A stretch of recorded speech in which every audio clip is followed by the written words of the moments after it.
Hello students, welcome to online GDC classes. In this today's session, we are going to learn about column chromatography. So we know that chromatography is an important technique in pharmaceutical analysis. So this chromatography has been divided into column chromatography and planar chromatography. So in this today's session, we are going to see what is column chromatography and what are the different techniques comes under this column chromatography. Okay. First of all, let us see the introduction.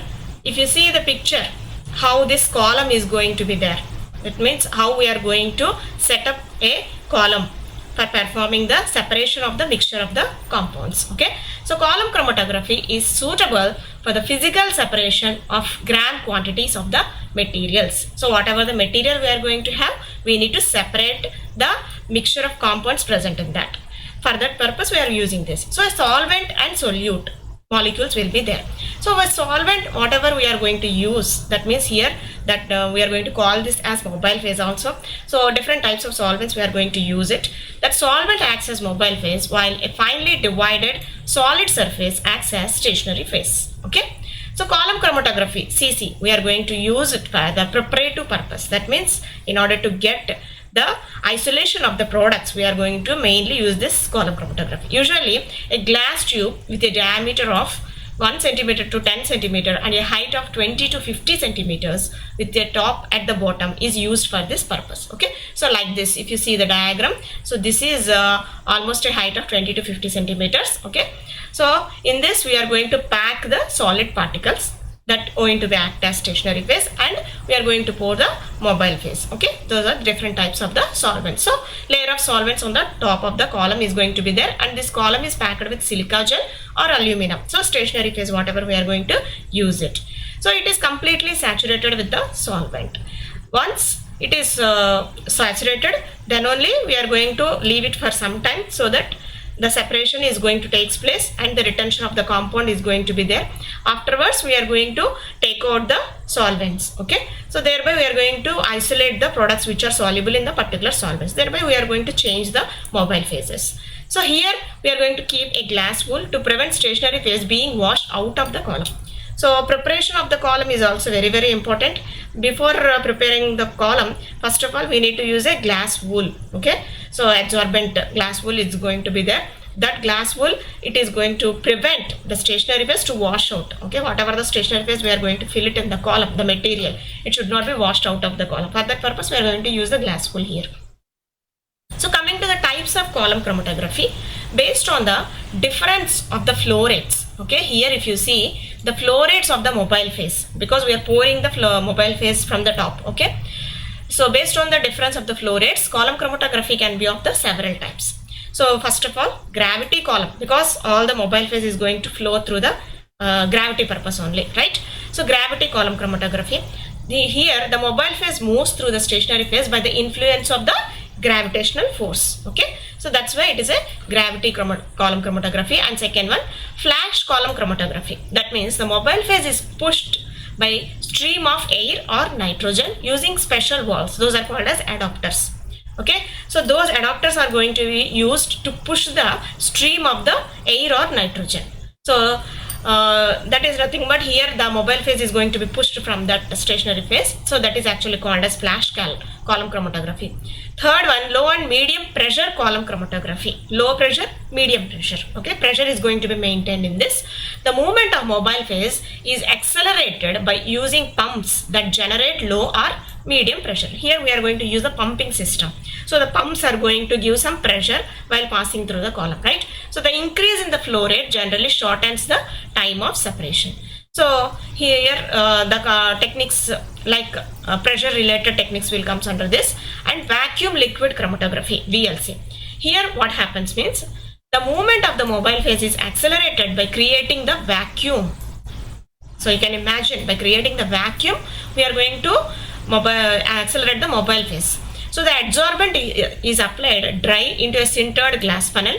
The sample is applied by dry method or as solution, and then the mobile phase is added portion by portion, and vacuum is applied after each portion to collect each fraction, like how we are going to do the simple filtration, vacuum filtration, how we are going to do. So similarly this is also like that. Okay, Next technique, that is high performance or high pressure liquid chromatography. Generally we are going to call this as HPLC. Very much aware, that means very well known word we are going to use in analysis. So in this column, very fine silica gel is used. That means not only silica gel, some other materials, but rarely silica gel is the material which is going to be used as a stationary phase. So separation power is greatly increased here because fine particles are used. However, the flow rate of the mobile phase is severely decreased. That means we cannot cross not more than 2 ml per minute in HPLC. Okay, so the flow rate has to be optimized, otherwise it causes the leakage of the columns and systems also. So high pressure pumps are used to push the solvent through the column, which in this case must be made of stainless steel. Okay, so here you can see low pressure column chromatography also, as well as high pressure column chromatography also. So in this high pressure column chromatography, we need to use the pumping systems differently. That means reciprocating pumps, piston pumps, all this type of different pumps will be there. So those pumps are going to give you the high pressure. Okay, they pass the mobile phase. So next, based on types of stationary phase and mobile phase, this column chromatography is going to be divided into liquid solid chromatography, liquid liquid chromatography. Liquid solid means it is also known as adsorption chromatography. That means stationary phase is solid, mobile phase is liquid. Okay, similarly liquid liquid chromatography means vice versa, also known as partition chromatography. That means both stationary phase and mobile phase are liquids. Okay, so if you see the diagram, standard column chromatography and flash column chromatography. Here we have already seen in the previous slide that normal column chromatography means it is divided into gravitational, okay, low vacuum, like that. So flash means we are going to apply some vacuum here, and pressure is going to be applied. This pressure is going to be locked here. Okay, so the mobile phase is pushed towards the column. So here this is a difference. Whatever it is, the collection of fractions is going to be done like this only, but only the difference is here we are not applying pressure here. No, pressure is not locking here, and automatically it flows. Okay, mobile phase, whereas in flash chromatography we are locking that pressure here. So coming to the column adsorption chromatography, how we are going to prepare the column for this. That means whatever the chromatography technique we are going to use, first of all we should know the physicochemical properties of the drug as well as the column chemistry also. Okay, how to set up the column, what are the different types of the columns we need to use. So in column chromatography, at first a plug of cotton wool or glass wool is placed in the bottom of the column and passed down evenly. Okay, that means slowly you have to pass down from the top of the column. Then some cleaned washed sand can be poured on the top of the plug to form a thin layer. Whether it is required, then only we can do, otherwise we can avoid this. The sand serves to give a flat base to the column of adsorbent when cotton wool is used instead of sintered glass. Okay, so sintered glass also you can use it. So the adsorbent is applied to the column in two ways. That means what are the stationary phase we are going to use, that is adsorbent. It can be applied in two ways. First one, that is dry packing. In this method, the dry adsorbent is poured to the column directly. The dry powder is going to be added directly, and vibration or vacuum pump is applied to get rid of air bubbles. Then the mobile phase has passed through the adsorbent. So while pouring the mobile solid phase into the column, the air bubbles should be avoided. For that purpose, sometimes they are going to vibration of the column is also sometimes required. And but some of the disadvantages, like air bubbles are entrapped between the mobile phase and stationary phase. Okay, because some of the gaps will be there, because manually we are going to do this, and column may not be uniformly packed also, and cracks appear in the adsorbent present in the column. Sometimes it may happen cracks, okay, because of the pore size of the stationary phase. Second method, that is slurry packing. This is actually a wet method. This is a preferred, and this is the ideal technique. Slurry is prepared by taking at first a small amount of the silica. Silica is going to be prepared in a slurry form. Okay, at least polar solvent, and mix by using a polar solvents, and mixed well in a beaker and then poured into the column. Slurry is going to directly poured into the column. So this process is continued for several times until the stationary phase is firmly packed. Okay, so properly and uniformly packed in that column, and sand may be added after the slurry also if it is required. But precaution we need to take it. After setting the adsorbent, the excess solvent is allowed to drain out by the outlet duct. Okay, whatever the solvent, polar solvent we are going to use it for the preparation of the slurry has to be drained out. but a head or layer of solvent should always cover the adsorbent. Okay. So otherwise cracks will develop in the column and becomes useless for chromatography because the solvent runs through the cracks rather than between the particles of the adsorbent. It automatically, the cracks are going to be most preferred way for the solvent. Okay, for not only for the solvent, any liquid. Okay, so not between the particles, sideway it will travel. Okay, so that's why those precautions has to be taken care. So after column packing, we need to introduction of the sample has to be done. The sample is placed at the top of the column, that means stationary phase, as a band either by two ways. So how we can do this? That is by wet application, otherwise dry loading also you can do. So dissolve the sample in the initial mobile phase and apply by pipette to the top of this column. And this is very good method, but in most of the cases samples are not soluble in this initial mobile phase. Okay, sometimes all the solvents which are going to be used as mobile phase, the samples may not be soluble in that case. So wet application has to be done before checking of this solubility. Okay, so before going for the wet application, check for the solubility, then go for this application. Next, second method, that is dry loading. Dissolve the sample in any volatile solvent. The sample solution is then adsorbed on small weight of adsorbent and the solvent is allowed to evaporate. Okay, so the dry adsorbent loaded with the sample is then applied to the column. So this is another method. One is wet application, second one is dry application. Next, what happens? Eluting of the sample. So we have prepared the column, we have uploaded, we have loaded the sample. Now we need to elute the sample out. So once the sample solution is added onto this stationary phase or silica, eluent is added at the top of the column at a rate sufficient to ensure a head of liquid on the top layer of the sand at any point of the chromatogram development. That means the whatever the mobile phase we are going to add, that rate has to be sufficient to ensure the head of the liquid. That means some amount of the solvent also should be there on the top of the column. Okay, so the composition of the eluent can be changed at the column as the column progresses. So based on the nature of the elution, okay, so the mobile phase composition can be changed. Then what happens? The constituents of the sample will pass down the column at varying rates. So based on the polarity and solubility, the passage of the solutes is going to take place. Then you can collect the eluate from the column. Okay, then the eluate is collected as it is released from the column in small volumes of 5, 10 or 15 ml test tube. So enormously you cannot open the valve and collect the eluate. Okay, slowly you have to collect the eluate so that the fractions can be separated well. So analyzing the fractions, after collection you need to analyze the fractions.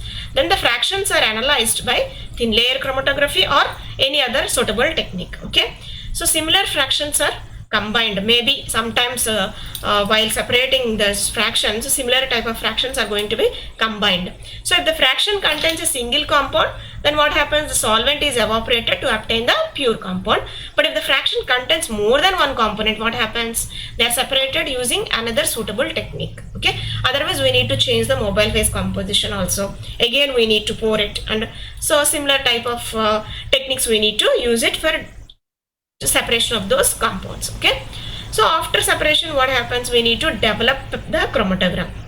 How we can do this development of the chromatogram? First of all, isocratic elution technique. That means iso means same or similar type of the elution pattern. In this elution technique, the same solvent or solvent system of same polarity is used throughout the process of the separation. Okay, that means only same composition. We are not going to change the composition of the solvent. Okay, same type of the whatever the mobile phase is fixed, we are going to pour that. So example, chloroform, petroleum ether, whatever the solvent, we are going to select it. Okay, next, that is called the isocratic elution technique and gradient or stepwise elution technique. That means in this what happens is the solvents of gradually increasing polarity or increasing elution strength are used during the process of separation. So initially low polar solvent is used, followed by gradually increasing the polarity. Okay, because it is also based on the type of solutes present in our mixture. Okay, So first polar, then non-polar, otherwise first non-polar, next polar, like this. So based on the elution pattern, you need to change it. So here gradually we are going to change the composition of the mobile phase. So this is called the gradient elution technique. Here detection and recovery of the compounds can be done by visual examination of the column. So in the column also you can see some of the colors present got separated. Okay, that means after developing the chromatogram by running the solvent, different bands of components are formed. But this may not be always possible, but in HPTLC and TLC you can easily observe with your eye. Okay, but normal column chromatography, separation of the bands is not always possible. Sometimes it is possible. So those bands are colored. We can detect the component visually if the color of the component is known. Okay, so eluting the various components with the solvents is also very important criteria. So it is more convenient to complete the chromatogram by eluting the various components with the solvents. Okay, by changing the composition of the solvents or by using different types of the solvents, you can see that pattern.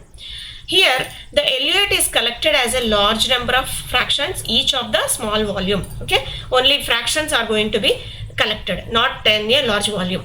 So the large number of fractions assists in obtaining better separation of the components. That's why it is a preparative technique. So each fraction can be separated so that we can have more number of fractions here. So each fraction is examined appropriately for the presence of compounds by different techniques. Okay, visual methods, using some reagents, using some TLC, or by spotting of the samples. Okay, or by passing the UV light through the compounds. So some of the detection techniques will be there. We can use based on the properties of those compounds. Okay, so here you can also see some other methods of the visualization. That means like measuring changes in the pH. Okay, if you change the pH, you can identify what might be the compound, and changes in the conductivity. That means while by analyzing the conductometry also you can identify. Measuring changes in the refractive index also. Okay, so by doing the qualitative analysis, if you know the physical properties like refractive index, okay, and angle of rotation, then you are going to identify which compound it might be. Maybe it is a isomer, tautomer, okay, like this. So next, measuring absorption of the UV light also, and fluorescence if it is a fluorescent compound. Okay, so example quinine, it is a self-fluorescent compound. So by placing in the UV light, you can directly see the fluorescence of that compound. And adding fluorescein at 0.04% to the adsorbent and then viewing the column under UV light. Okay, these are some of the visual methods of detection of these compounds. Then adding 𝘂𝙂𝙎𝙄𝙎𝙃. This is also one more reagent with silica gel to identify the alkaloids. Okay, so that means you should know what type of compounds are going to be present in your mixture. Then only you can use the visual methods or some reagent methods. So then if you are going to use this 𝘂𝙂𝙎𝙃, what happens? The silica will appear red colored except where the alkaloids are present. Okay, so adding ethereal solution of the ferric chloride with alumina to identify the organic compounds which react with ferric chloride to give the colored compounds. That means all these are the different techniques of identifying the compounds. So if the ferric compounds are there, then what solutions we need to use. So you should have the basic idea on this. So this is a normal procedure of preparation of the column, introduction of the sample, elution of these compounds, and collection of the fractions, thereby development of the chromatogram as well as identification of these materials. Okay, so now let us know what are the different stationary phases and mobile phases which are going to be used in the column chromatography. Coming to the stationary phase in column chromatography, the adsorbent materials which are used for this purpose, such as silica gel, alumina, silicic acid, sodium carbonate, calcium carbonate, charcoal, fuller's earth, sucrose, and starch. Like this, some strong adsorbent materials should be there. Okay, so the most commonly used adsorbents of column chromatography are silica gel and alumina. So these two are the widely used stationary phase, and these adsorbents are sold in different mesh sizes, okay, because these are the solid particles, and mesh size, that means the particle size is going to be different, and it is going to be supplied in different grades, silica gel 60 to 30 to 400 300, like this, some grades will be there. So the larger the mesh size, the smaller the adsorbent particle. So based on the particle size only, this mesh size is going to be defined. And silica gel 70 to 230 is used in gravity column chromatography, whereas 230 to 400 is used in flash column chromatography. Okay.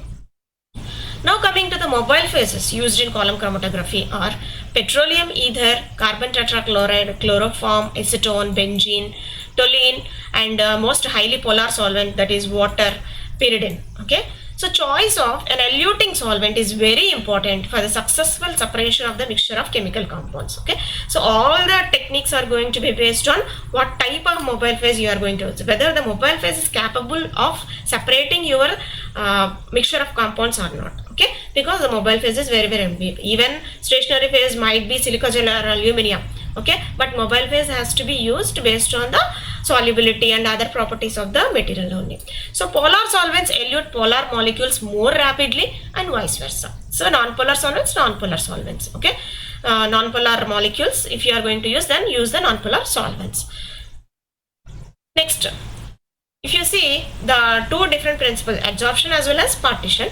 Okay, column partition chromatography, then what happens is the separation of a compound in partition chromatography is based on the partition coefficient, because here both stationary phase as well as mobile phase, both are liquids only. The separation is going to take place between two liquids. Okay, so thereby the separation is mainly based on the partition coefficient of the individual component of a mixture between the liquid stationary phase and gaseous or liquid mobile phase. So if the mobile phase is gas, then we are going to call it as GC, gas chromatography.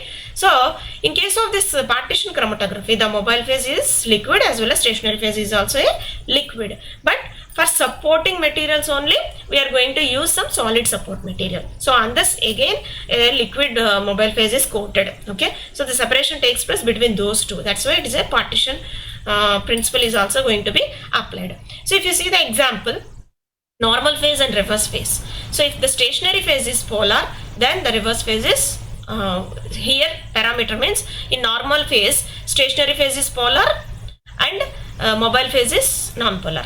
So in reverse phase stationary phase is non-polar, mobile phase is polar. Okay. Next, what happens then? The compound, which compound elutes first? In normal phase, non-polar. In reverse phase, polar compounds elute first. So last, that means at the final, polar compounds are going to be eluted in the normal phase, whereas non-polar compounds are going to be eluted in the reverse phase. So you can observe the difference, normal phase, reverse phase. So whatever happens in the normal phase, vice versa is going to happen in the oppositely, it is going to happen, okay, in the reverse phase. So in the example of the stationary phase, we are going to use it in normal phase, that is silica gel or alumina, whereas in reverse phase, we are going to use C18 and C8 bonded phases which are coated on the silica gel surface. Okay, not directly silica gel. These C18 and C8 or C4, CN, all these bond for this are going to be coated on the surface. Next, so in this normal phase, generally we are going to use it in TLC and CC. That means column chromatography and thin layer chromatography. This normal phase chromatography is highly preferred, whereas the reverse phase means generally we will go for the HPLC, UPLC, all these techniques we are going to use. Okay. Coming to the advantages and disadvantages of this column chromatography. Column chromatography is advantageous over the most other chromatographic techniques because it can be used to separate and purify the substantial quantities of the components from a mixture. Mixture of the components can be easily separated. But there are some lot of disadvantages also there in spite of the advantages. Packing of the column requires some technical skill. Okay, and the technique is time consuming and tedious, especially for larger samples utilizing the gravity column chromatography technique. Okay, because all the packing is the main important criteria here. You need to cracks should be avoided, and large amount of this stationary phase is also required, as well as large amount of solvents are also required, and it requires constant attention where the experiment is being performed. Once you start loading the sample means one person should be there. Okay, So next, collection vessels must be frequently changed and solvent should be added continuously at the top of the column at a rate sufficient to cover the adsorbent. Otherwise, you may see a mixture of the colors separated on the as bands. Okay, that means once the colors are separated means immediately you have to come and collect the fractions related to this. So this column chromatography is going to have advantages as well as disadvantages also. But directly by using column chromatography, we can go for separation of the compounds in the preparative scale. Okay. Not in the analytical scale. We can identify which might be the compound it is, but exactly quantitatively we cannot do it, because we need to collect all the fractions, we need to purify that, and we need to evaporate all the solvents present in that. And if it is mixed fractions, then we need to separate. So some of the complications are also going to be there. Okay, so thank you students for listening, and we will come to know about other chromatographic techniques in the next videos.